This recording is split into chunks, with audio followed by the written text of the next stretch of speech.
There is a question that haunts the quiet moments of many successful lives. It arrives uninvited, usually late at night, when the achievements have been counted and the accolades have gone silent. The question is this: why can't I stop? Why, even when I've reached the summit I once dreamed of, does it feel like I'm still climbing, still proving, still running from something I can't name? What if the drive that brought you here, the ambition you've worn like armor, the relentless pursuit you've called your strength, what if it was never really yours to begin with? What if it belonged to a child who learned long ago that love had to be earned, that safety came with conditions, that simply being was never going to be enough? Today, we're going to explore something that lives in the shadows of our culture's most celebrated virtue. We call it ambition. We reward it, encourage it, build monuments to it. But sometimes, beneath the surface of our striving, beneath the goals and the milestones and the constant need for more, there's a wound that never healed. There's a frightened child still trying to prove their worth. There's trauma wearing the mask of success. This is a conversation about the invisible cost of excellence, about the difference between authentic aspiration and compensatory achievement, about learning to recognize when your ambition is really an old survival strategy that doesn't know the danger has passed. If you've ever wondered why success doesn't feel the way you thought it would, why reaching your goals only reveals another mountain to climb, why rest feels impossible and stillness feels like failure, then this message is for you. Stay with me through this exploration. What you discover might change everything about how you understand your own journey. Let me begin with a truth that our achievement-obsessed culture rarely acknowledges. Not all ambition comes from the same place. There is ambition that flows from genuine passion, from curiosity, from the authentic desire to express something unique within you. This kind of ambition feels alive. It energizes rather than depletes. It allows for rest, for uncertainty, for the possibility that you are valuable even when you're not producing. But there's another kind of ambition. This one doesn't flow. It drives. It demands. It never rests. Because it's not really about the goal at all. It's about outrunning a feeling. It's about proving something to someone who may not even be watching anymore.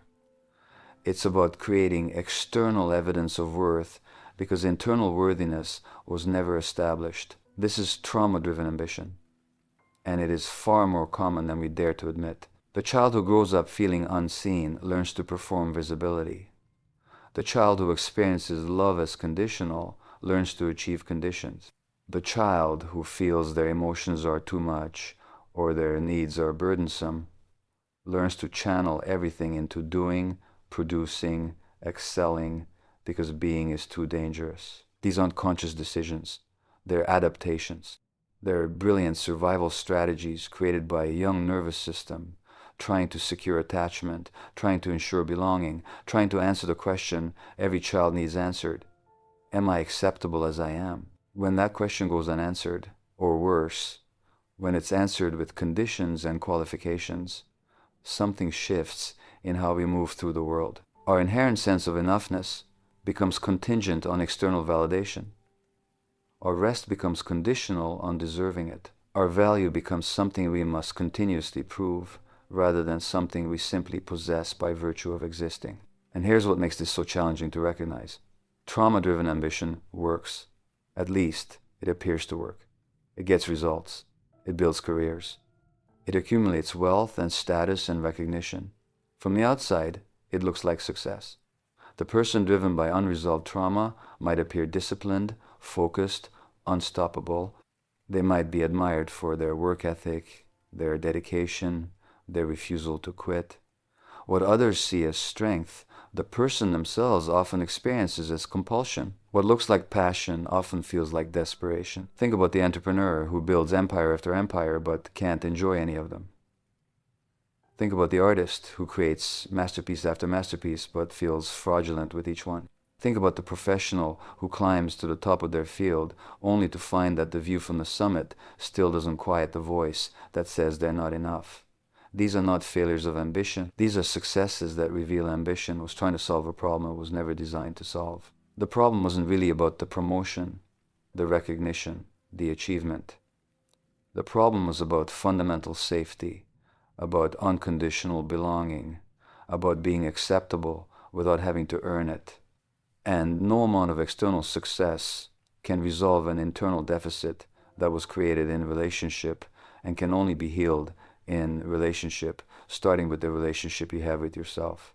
Let's go deeper into how this develops, because understanding the origins of trauma-driven ambition is essential to recognizing it in ourselves. Trauma, in the sense we're exploring here, doesn't necessarily mean catastrophic events, though it can include those.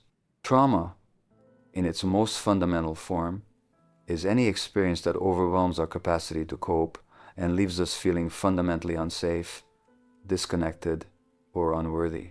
For a child whose survival depends entirely on their caregivers, anything that threatens that attachment becomes traumatic. When a child's emotional needs are consistently unmet, when their authentic self is rejected or ignored, when love comes with conditions and requirements, the child makes a devastating but necessary calculation. They conclude that who they are is the problem, not the parent's capacity, not the parent's own unhealed wounds, not the circumstances beyond everyone's control. The child assumes responsibility because it gives them a sense of control in a situation where they have none. If I'm the problem, the child's logic goes, then I can be the solution. I can change. I can be better. I can earn the love I need. This is where achievement becomes entangled with survival. The child learns that being smart earns approval. Being helpful earns attention. Being accomplished earns pride. Being perfect earns conditional acceptance. And so they begin to build their entire identity around doing rather than being, around achievement rather than authenticity, around proving rather than exploring. The tragedy is that this works partially and temporarily. The child who excels academically does get praise. The child who becomes the family's caretaker does receive acknowledgement. The child who suppresses their needs and becomes easy does avoid rejection. The strategy succeeds at its immediate goal of maintaining attachment, but it fails at its deeper need of being loved for who they truly are, not for what they can do or provide or achieve. As this child grows into adolescence and adulthood, the pattern becomes more entrenched and more sophisticated. They learn to derive their entire sense of self from external validation. They become addicted to achievement because achievement temporarily quiets the anxiety of unworthiness. They pursue success with a kind of desperate intensity that others might admire, but that they themselves experience as exhausting and endless. What's particularly insidious is that our culture reinforces this pattern at every turn. We celebrate workaholism. We admire people who sacrifice their health, their relationships, their presence for their careers. We tell stories about successful people as though their worth was proven by their productivity. We rarely ask what they might be running from. We rarely wonder what they lost along the way. We rarely notice that the most accomplished among us are often the most disconnected from themselves. Consider how we talk about success. We use language of conquest, of winning, of beating the competition. We frame achievement as something that requires sacrifice, as though the natural state of human beings is to be unproductive and lazy, requiring discipline and punishment to overcome. This narrative fits perfectly with trauma-driven ambition because trauma has already convinced you that you're fundamentally deficient and need to overcome yourself to be acceptable. But here's what's true. Human beings are naturally creative, naturally curious, naturally inclined toward growth and contribution. When a child is raised in an environment of safety and unconditional acceptance, they don't become lazy and complacent. They become exploratory and engaged. They pursue interests because those interests genuinely call to them, not because achievement might finally prove their worth. They create because creation is joyful, not because production might earn them the right to exist. Authentic ambition, ambition that emerges from a secure sense of self, looks and feels different from trauma-driven ambition. Authentic ambition can rest. It can celebrate small victories. It can change direction without experiencing that change as failure. It can collaborate rather than compete. It can acknowledge limitations without shame. It can value the journey as much as the destination.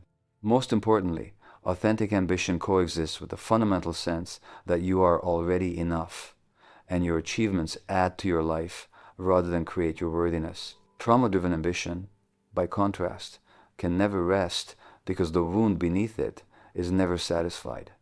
No achievement is ever sufficient because the real need is not for success, but for the internalized sense that you matter unconditionally.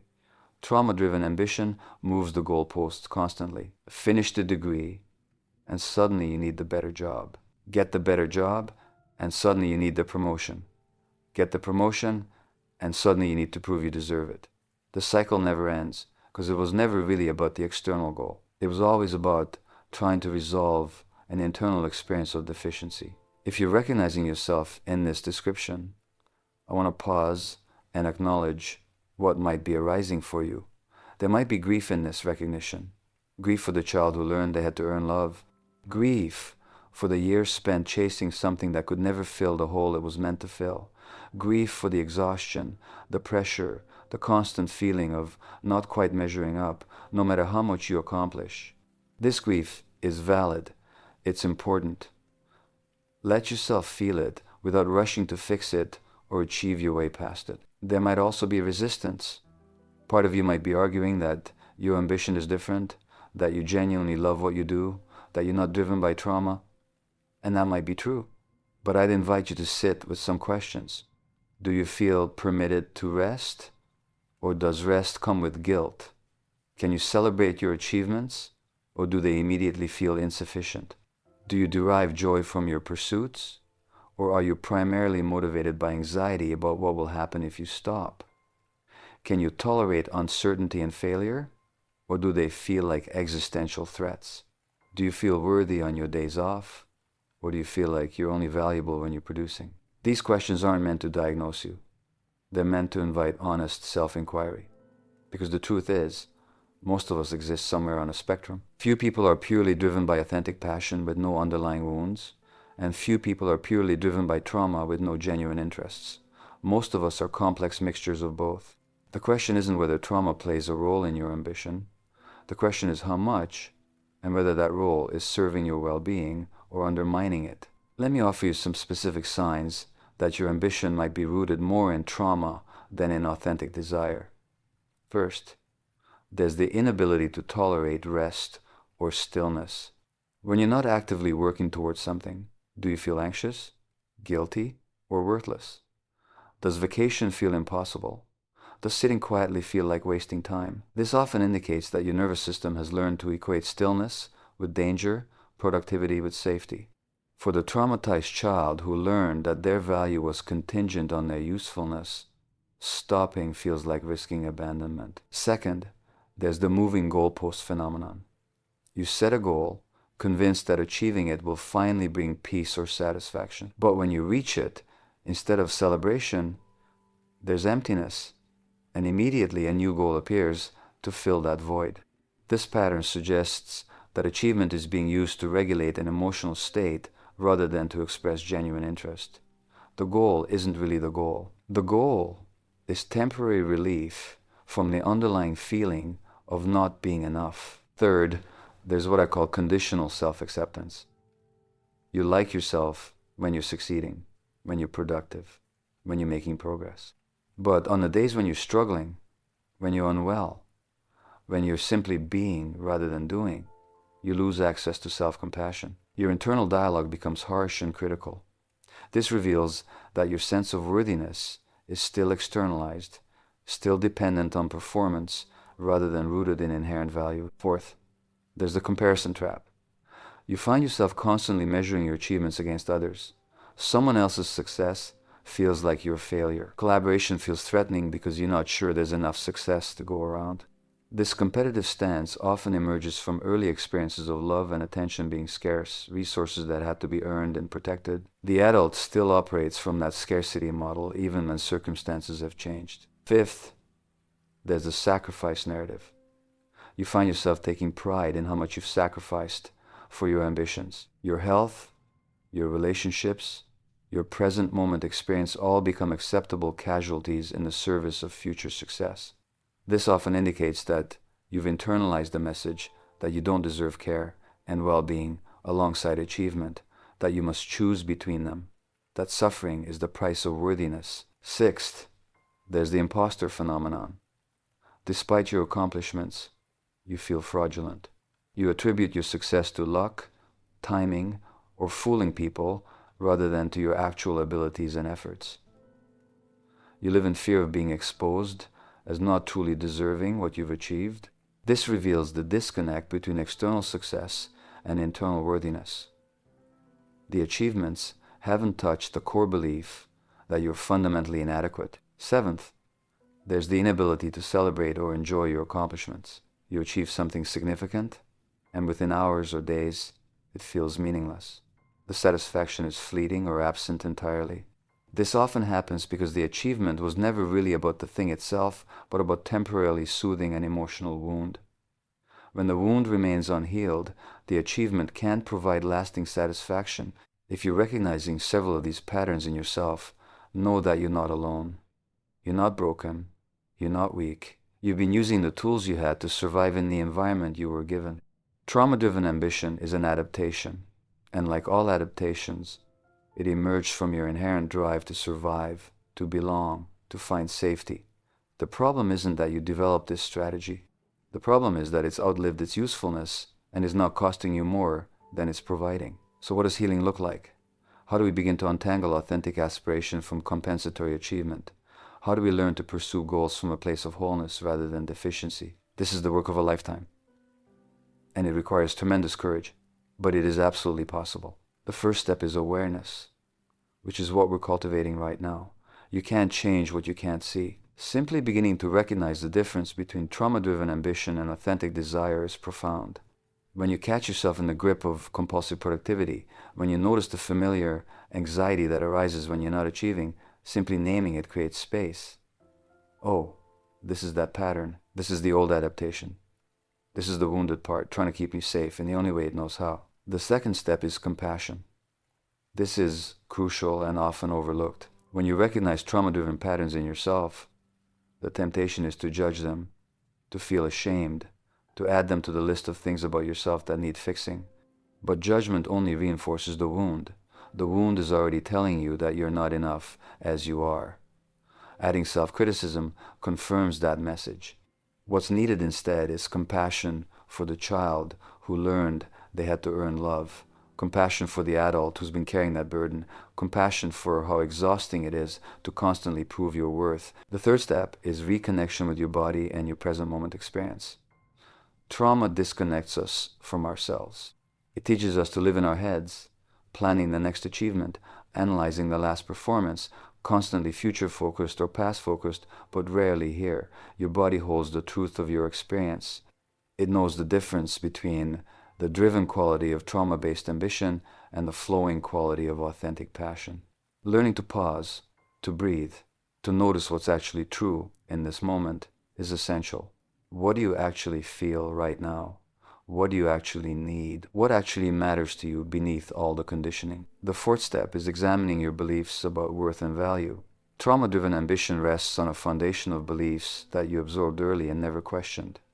Beliefs like, my worth must be earned, rest must be deserved, I am only valuable when I'm productive, love is conditional on achievement, my needs are less important than others' needs, I must be perfect to be acceptable. These beliefs feel like truth because they were installed so early, but they are not truth.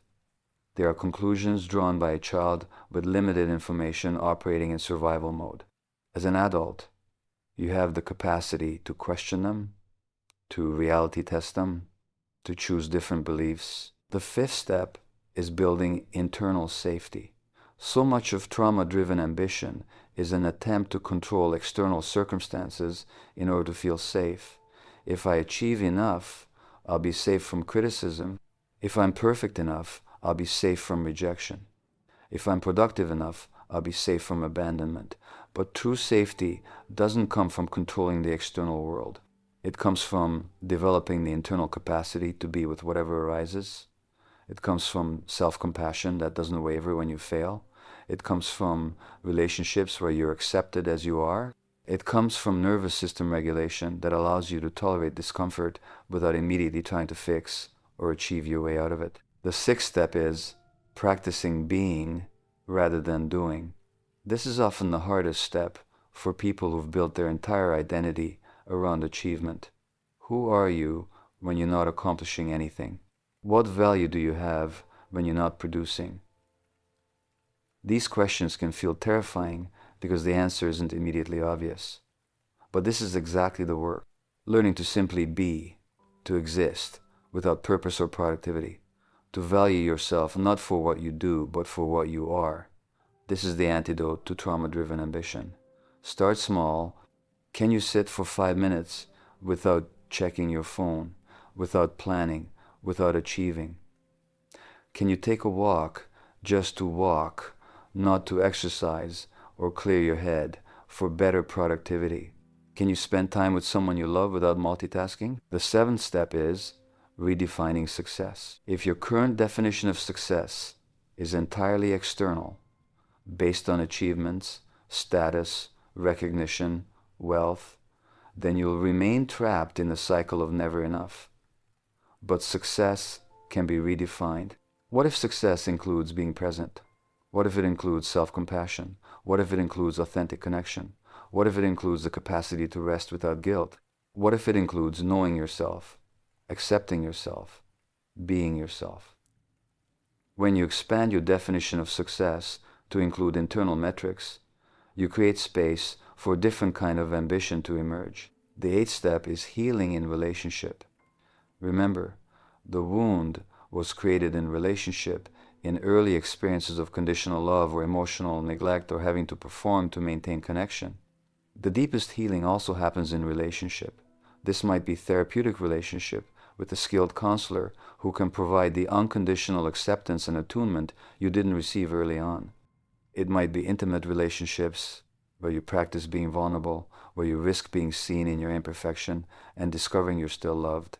It might be community where you belong simply because you're you, not because of what you contribute.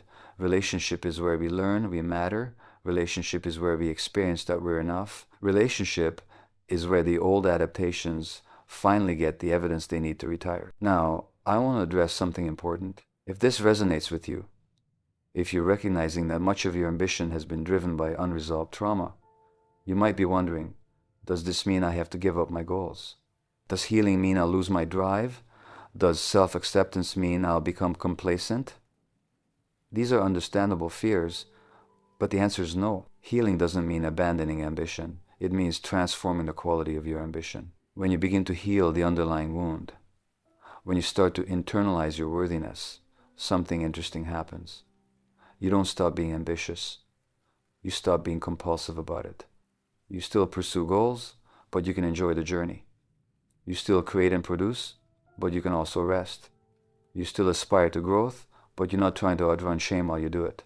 Your ambition becomes an expression of who you are, rather than an attempt to prove who you are. People often discover that they're actually more effective, more creative, more genuinely successful when their ambition comes from authentic desire rather than compensatory need. Why? Because trauma-driven ambition is exhausting. It creates burnout. It narrows focus to the point of missing opportunities. It makes you risk-averse because failure feels too dangerous. Authentic ambition, by contrast, is energizing. It allows for experimentation, for learning, for collaboration, for the kind of creative risk-taking that often leads to genuine breakthrough. Moreover, success that comes from authentic ambition actually feels satisfying. You can celebrate it, you can enjoy it, you can let it be enough for now. You're not immediately looking for the next mountain to prove your worth on because your worth isn't in question. The achievement is genuinely about the achievement, not about temporarily quieting an internal voice of inadequacy. Let me share what this transformation can look like in practice. Imagine someone who has spent their entire career driven by the need to prove they're smart enough, successful enough, worthy enough. They've achieved remarkable things, but they've never felt satisfied. They're exhausted, disconnected from their loved ones, and plagued by the sense that they're still not quite measuring up. Then they begin the work of healing. They start therapy. They practice self-compassion. They examine their beliefs about worth. They learn to rest without guilt. At first, it's uncomfortable. Their nervous system is so accustomed to the intensity of constant striving that calm feels wrong, maybe even dangerous. They might experience a period where motivation seems to disappear entirely. This is actually a necessary phase. The old system of trauma-driven ambition is being dismantled, and the new system of authentic aspiration hasn't fully emerged yet. It's like the space between trapezes. You have to let go of one before you can grab the other, and there's a moment of free fall. But gradually, something shifts. They notice they can work intensely on projects they genuinely care about, and then stop, rest, be present with their family without the gnawing guilt. They notice that failure on a project feels disappointing but not devastating, instructive but not identity crushing. They notice that their creative work becomes richer because they're not constantly performing for an internalized critical parent. They notice that collaboration becomes more natural because other people's success doesn't threaten their own worth. They notice, most profoundly, that they like themselves on their day off as much as on their productive days. This doesn't mean they stop being ambitious. They still have goals, still work hard, still create and contribute. But the quality is different. There's more joy, more presence, more flexibility. They can celebrate their achievements. They can pivot when something isn't working without experiencing it as personal failure. They can rest without having to justify it. They pursue goals because those goals genuinely resonate with their values and interests, not because achieving them might finally prove they're acceptable. This is the promise of healing, not the absence of ambition, but the transformation of it, not the end of striving, but the liberation of it from trauma's grip, not complacency, but the freedom to choose your pursuits from wholeness rather than deficiency. Now, I want to speak directly to something that might be rising for you as you listen to this. You might be feeling a mix of recognition and resistance. Part of you knows this is true, recognizes your own patterns and what I'm describing, but another part might be defending against it, insisting that your ambition is different, that you're genuinely passionate, that this doesn't apply to you. Both of these parts are worth honoring. The recognition is important. Listen to it. It's your deeper wisdom trying to tell you something true about your experience. The resistance is also important. It might be protecting you from feeling the grief or overwhelm that could come with fully acknowledging how much of your life has been driven by an attempt to resolve an old wound. Be gentle with yourself. This isn't about self-judgment. This is about self-understanding. You might also be feeling some anger at the people or circumstances that created the conditions for trauma-driven ambition to develop in the first place. Anger at a culture that celebrates and rewards this pattern rather than recognizing the pain beneath it. Anger at the years you've spent exhausting yourself trying to earn something you deserved all along. This anger is valid. It's appropriate. Let yourself feel it. Anger often carries important information about boundaries that were violated, needs that weren't met, dignity that wasn't honored, and you might be feeling hope. Hope that there's another way. Hope that you don't have to live in the exhausting cycle of achieve, briefly feel okay, immediately need to achieve more. Hope that you can learn to rest, to be present, to value yourself unconditionally. This hope is not naive. It's based on something real. Thousands of people have walked this path from trauma-driven compulsion to authentic aspiration. The journey is challenging, but it's absolutely possible. If this message is resonating with you, if you're recognizing yourself in these patterns, consider subscribing to this channel so we can continue this exploration together. Healing is not a solo journey. We need witnesses. We need companions. We need reminders that we're not alone in this struggle.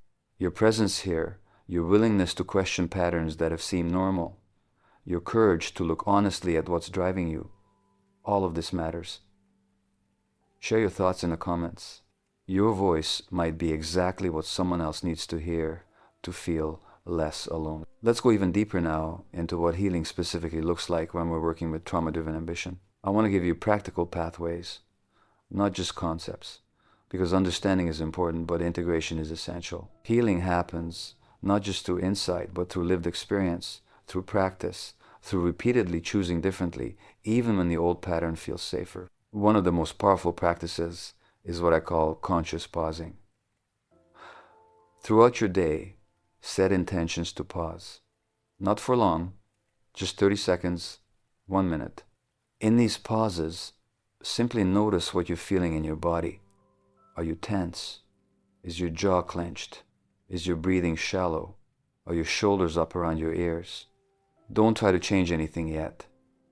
Just notice.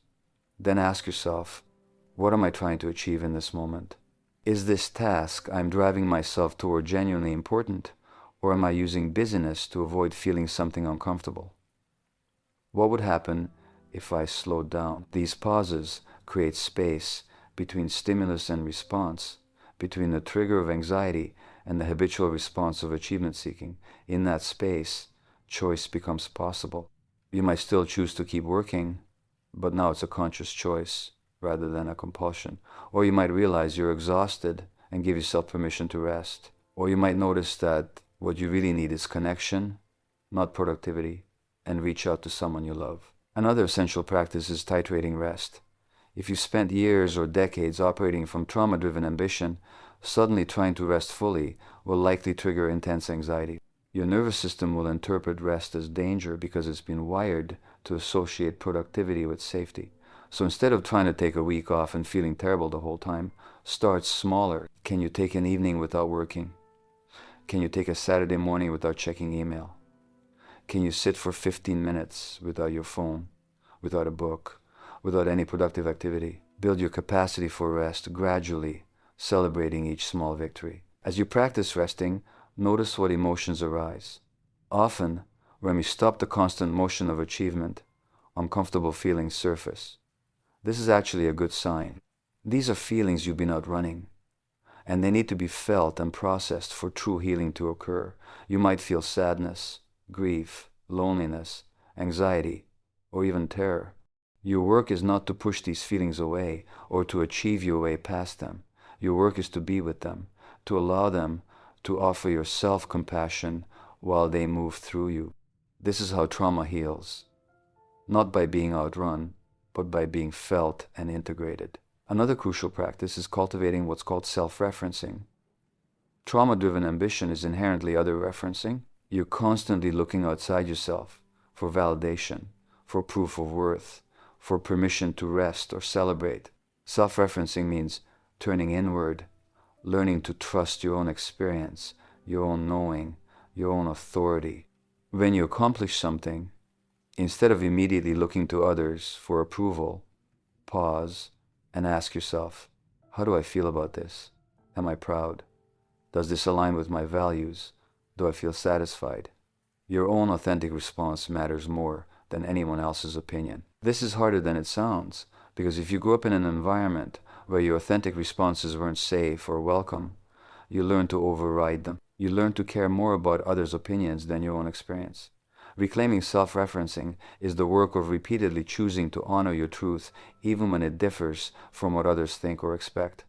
It's saying no to opportunities that look impressive but don't genuinely interest you. It's saying yes to rest, even when others might judge you as lazy. It's trusting that you know what you need better than anyone else does. Connected to this is the practice of values clarification. Much of trauma-driven ambition is pursuing goals that aren't actually yours. They're goals you absorbed from family expectations, cultural conditioning, or the attempt to prove your worth. Taking time to clarify what genuinely matters to you, beneath all the conditioning, is transformative. What would you pursue if you already knew you were worthy? What would you create if you weren't trying to prove anything? What would bring you joy, regardless of whether anyone else noticed or approved? These questions can help you distinguish between authentic aspiration and compensatory achievement. Another powerful healing practice is what I call gentle confrontation of the inner critic. That harsh voice that says you're not working hard enough, not successful enough, not worthy enough. That voice is often an internalized version of early critical or demanding caregivers. It's trying to protect you by pushing you to achieve the safety it believes can only come from being perfect. But its methods are counterproductive. They create shame, which actually undermines performance and well-being. Learning to recognize this voice, to understand its protective intention, and then to gently disagree with it is essential. You can say to it, I know you're trying to keep me safe by pushing me to achieve. I appreciate that intention. But I don't need that kind of pushing anymore. I'm safe now. I'm enough now. I can pursue goals from choice rather than fear. This practice requires repetition. The inner critic has been operating for a long time, and it won't be convinced immediately. But each time you notice it and choose to respond with compassion rather than compliance, you're rewiring old neural pathways.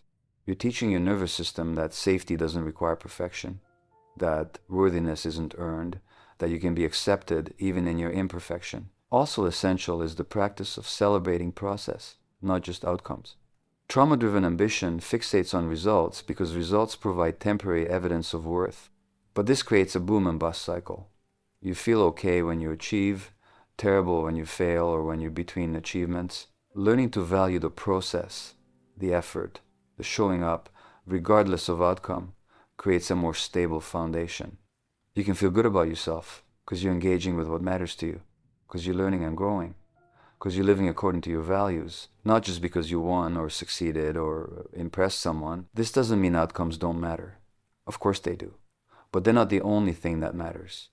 And they're not what determines your worth. When you can genuinely celebrate the fact that you tried, that you were brave, that you persisted through difficulty, regardless of the outcome, you free yourself from the tyranny of results-based self-esteem. Another practice that can be deeply healing is revisiting and re-narrating your story. So much of trauma-driven ambition is based on a story you told yourself about who you are and what you need to do to be acceptable. That story might sound like, I'm only valuable if I achieve. I have to work harder than everyone else to deserve love. My needs don't matter. I can't trust anyone to be there for me unless I earn it. These stories feel like truth because they've been with you for so long, but they're actually interpretations, conclusions, drawn by a child with limited perspective. As an adult, you can revisit your history with more compassion and complexity. You can understand that the limitations and failures of your early caregivers weren't about your worth, but about their own wounds and capacities. You can recognize that you've been carrying conclusions that made sense once but don't serve you now.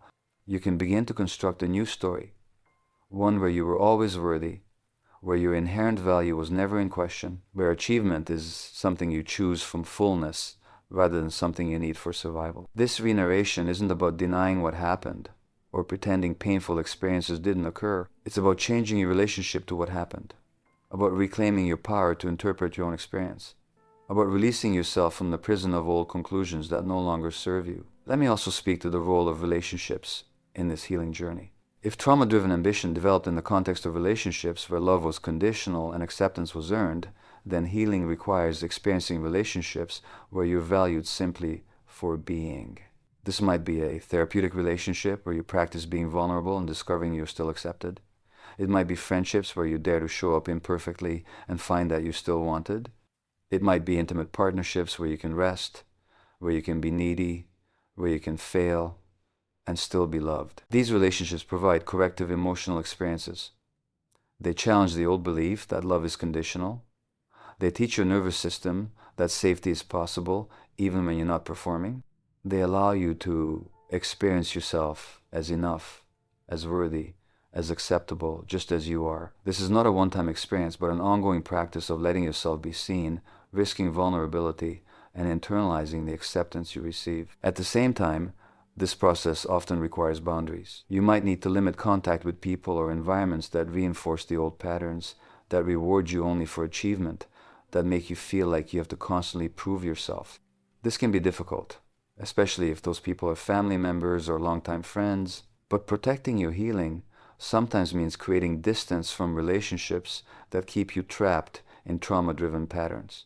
I also want to acknowledge the grief that often accompanies this healing journey. As you begin to recognize how much of your life has been driven by an attempt to resolve an old wound, as you see how much energy you've expended trying to earn something you always deserved, there can be profound sadness. Sadness for the child who learned they weren't enough. Sadness for the years spent exhausting yourself. Sadness for the opportunities missed, the presence you couldn't access, the joy that was sacrificed to achievement. This grief is valid and important. Don't rush past it.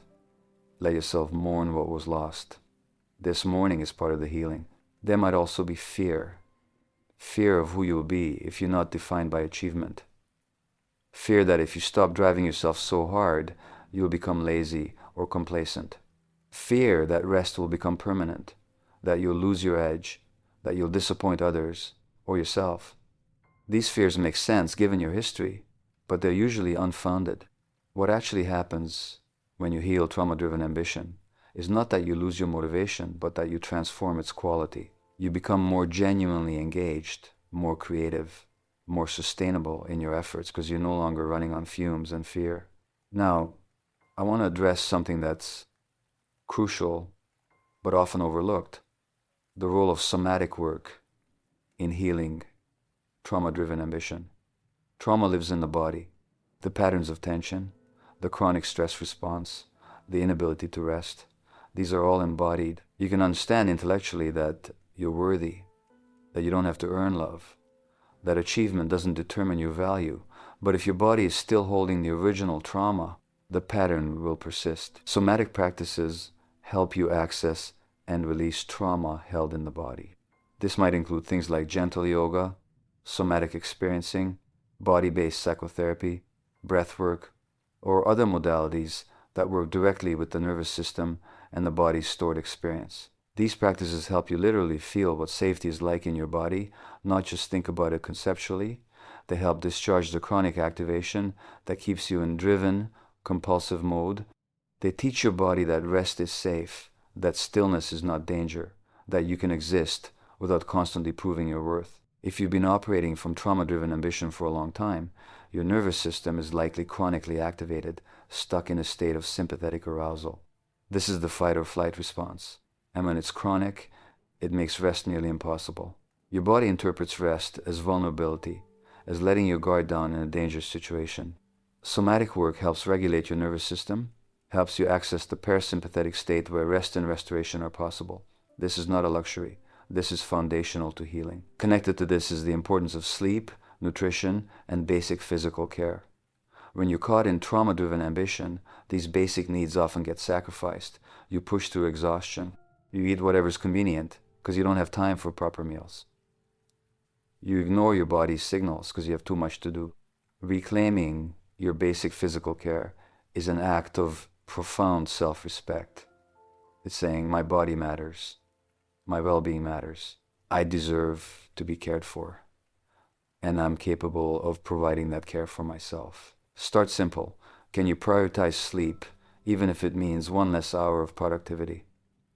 Can you eat regular, nourishing meals, even if it takes time away from work? Can you move your body in ways that feel good, not punishing? These basic acts of self-care might feel selfish or indulgent, especially if you've been taught that your needs come last, but they're essential. You cannot heal trauma-driven ambition while continuing to treat your body as a machine that exists only to produce. Let's also explore what changes in your external life when you begin to heal trauma-driven ambition. Your relationships often improve because you're more present. When you're not constantly distracted by the next goal, the next achievement, the next way to prove your worth, you can actually be with the people you love. You can listen without planning your response. You can enjoy experiences without documenting them for validation. You can connect authentically because you're not performing a version of yourself designed to earn acceptance. Your work often becomes more fulfilling because you're pursuing things that genuinely interest you rather than things that might impress others or prove your worth. You might make different career choices, prioritize different opportunities, take risks you wouldn't have taken when failure felt too dangerous. Paradoxically, many people find they're more successful in meaningful ways once they stop being driven by the need to prove themselves.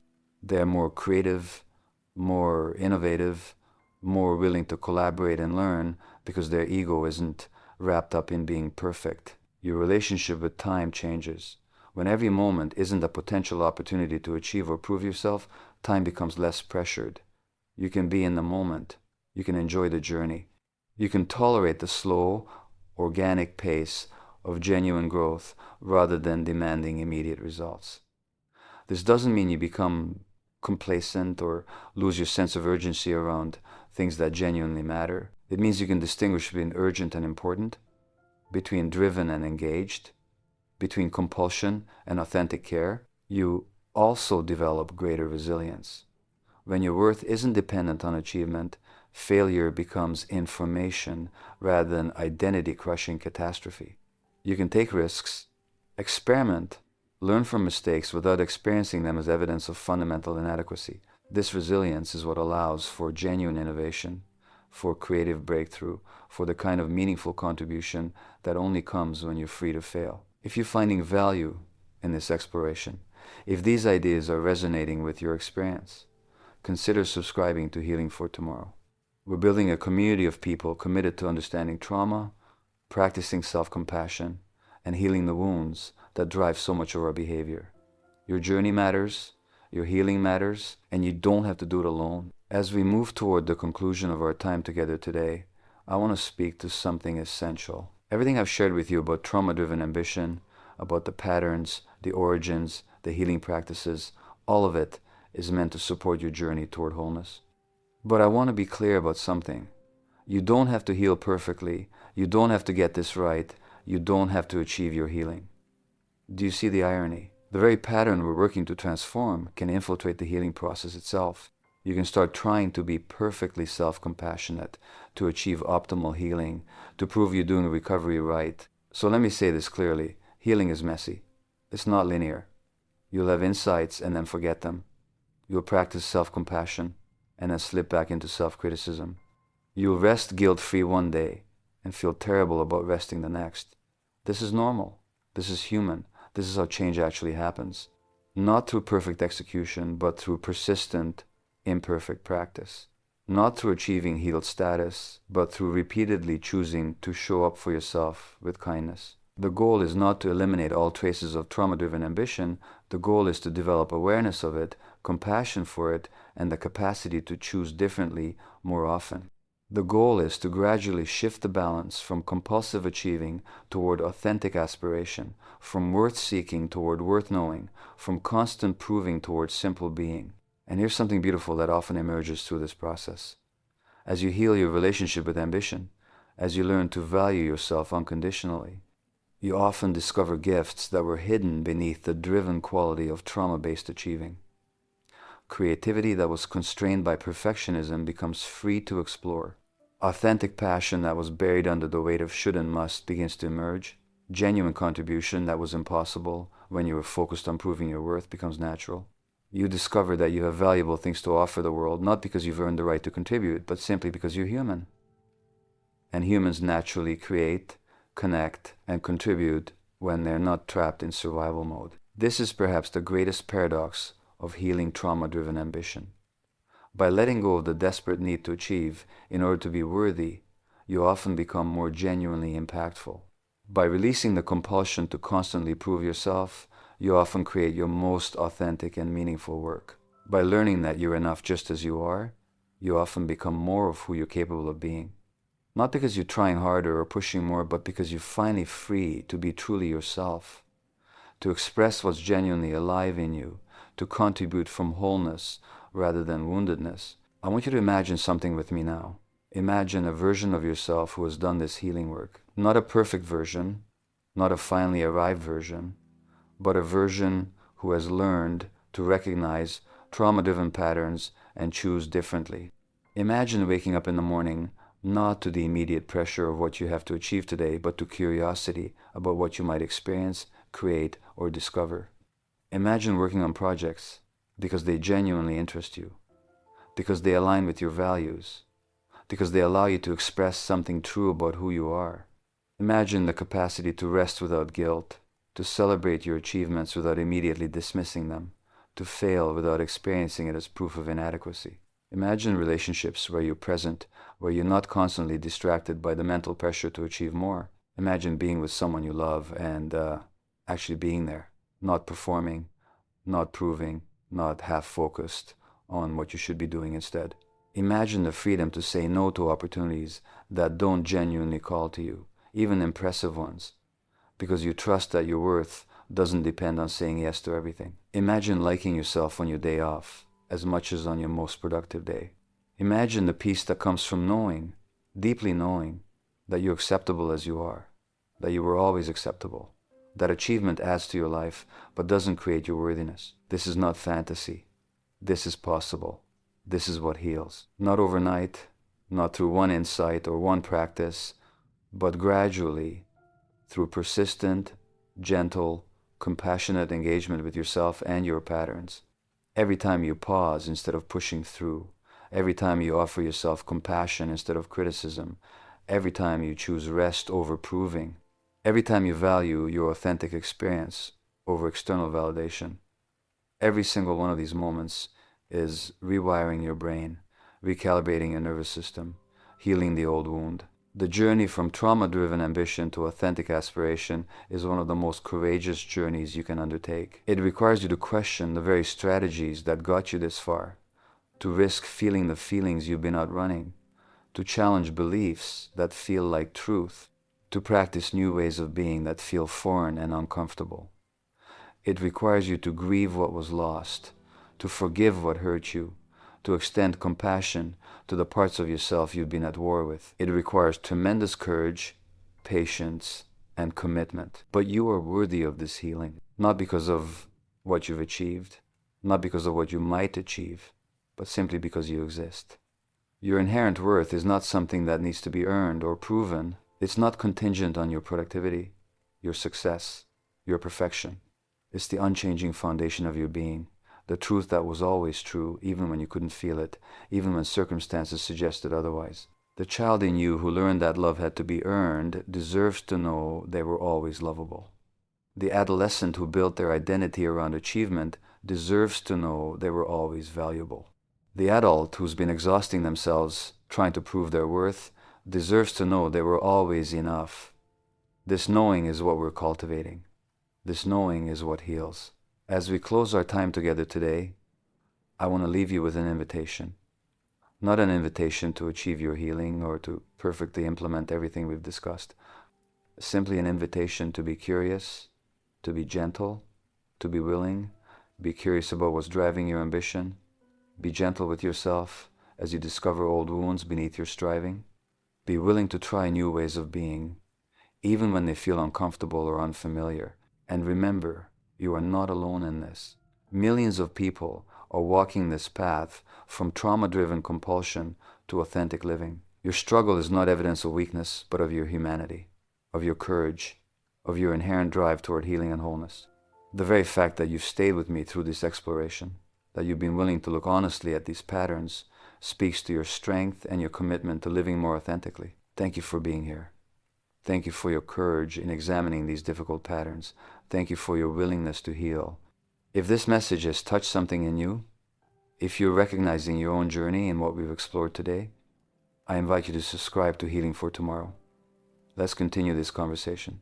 Let's support each other in choosing presence over productivity, authenticity over achievement, being over constant doing. Your healing matters. Your well-being matters. You matter, not for what you do or achieve or prove, but simply because you are. May you come to know this truth, not just intellectually, but in your bones, in your breath, in the quiet moments when you're not achieving anything at all. May you discover the freedom that comes from releasing the burden of constant proving. May you find your way home to yourself. Until we meet again, be gentle with yourself. You're doing important work, the most important work, learning to be fully, authentically, unconditionally human. This is enough. You are enough. You always have been.